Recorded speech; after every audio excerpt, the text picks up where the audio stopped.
a diastasis recti or abdominal separation, okay?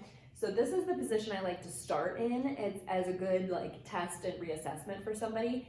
But once I'm looking at somebody in person, then I'm not only testing them here on their back, but I want to see what happens when they're in other positions. So maybe they're in a side plank or a front plank or on hands and knees, and I'm testing them there and to see how their core responds to those more functional training positions or exercises that they're doing. So that's what I want to see. But ultimately, this is a good assessment and reassessment that you can do on your own. Okay, so there's 3 places that we want to assess. Okay, so we want to go about, you want to find your sternum and then your belly button and go about halfway. That's the first part, so that's the above the belly button. And then we have at the belly button, so that's just your fingertips will go just above, right there at the belly button. And then about halfway between your belly button and your pubic bone, okay? So those are the 3 spots that we're gonna assess for how the tissue feels.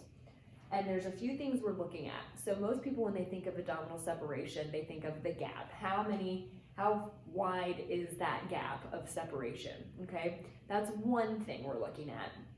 I'm actually more concerned with how the tissue feels than I am with how big the gap is, okay? So yes, we want to get that gap closed. That's part of, getting that functional core system working together.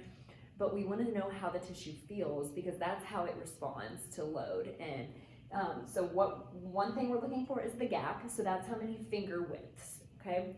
The next thing we're looking for is the depth, okay? So when you put your fingers there, do your fingers stay, up at the top? Is it shallow? Or do your fingers sink down deep?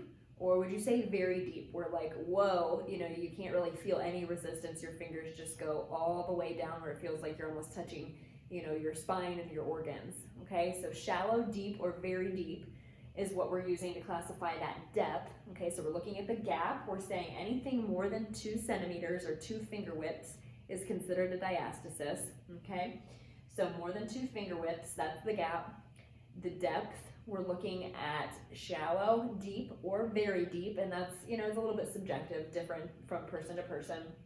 And the third thing we're looking at is tension, okay? So when you press your fingers down, is it firm and bouncy? That's what we want, so that taut feeling, that tight tissue, firm, bouncy like a trampoline, your fingers kind of bounce off the tissue.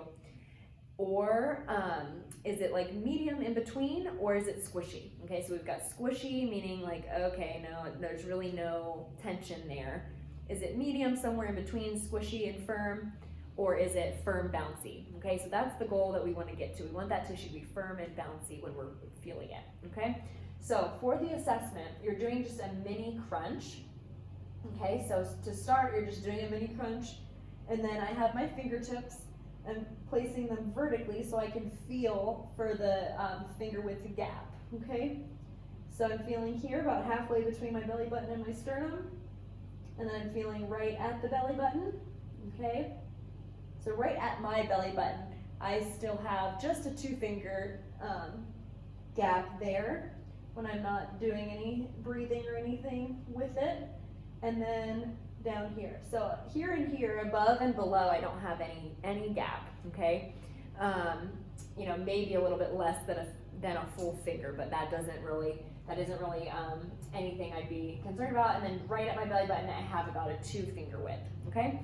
So there's your assessment. So you're feeling when you just lift up your head, you're feeling those 3 areas for what that feels like, okay? So mine is pretty shallow all along, but 2 finger widths at the belly button, okay? My tissue is firm and bouncy. I'm 10 months postpartum, so this is something I've been working at. I didn't start here. I definitely started with about a 2.5 finger width diastasis. Most of mine was right at the belly button, which is very common. But my tissue was, squishy to start. For a little bit, I spent a lot of time rehabbing and reconnecting with my core early on postpartum, so it actually became firm pretty quickly from that. But I still deal with some doming and some front loading positions. So this is all just an assessment and help you guide yourself. So next thing I want you to do when you're assessing yourself here, after you've found that, when you just lift your head without focusing on anything else, then what I want you to do is do a good deep inhale, 360-degree inhale, everything expands. Exhale, lift the pelvic floor, then reassess yourself here, okay? So when I do that, I don't have any separation at the belly button, or here, like I did before. My tissue all is shallow, firm, and bouncy, okay? So my fingers don't sink in, firm and bouncy like a trampoline, just because I exhaled and engaged my pelvic floor. So that can really tell you a lot about doing that and the benefit of doing that in an exercise to help you get that good tension along your linea alba and prevent any doming. Okay, so always do that where you assess without doing anything, and then get that good breath and good exhale, lift the pelvic floor, and then reassess. Okay, so in all those three spots, we're looking for the gap, how many finger widths, the depth, how far down do my fingers sink, okay, and the tension. Is it firm and bouncy, or is it really squishy, or somewhere in between? Okay, so that's a great test. It's good to do every few weeks as a good reassessment. And then if you have any questions about an exercise, go ahead and test yourself in that exercise. So maybe on my hands and knees, I'm not sure what my core is doing. When I'm doing an exercise, maybe it's leg lifts, what I can do is use my one hand and feel, what's going on along that midline. So you can do that in any exercise to help you know what's going on. Is my, midline, am I creating good tension along my midline? No doming, things like that. So give that a go and test yourself, and then just use it as a guide.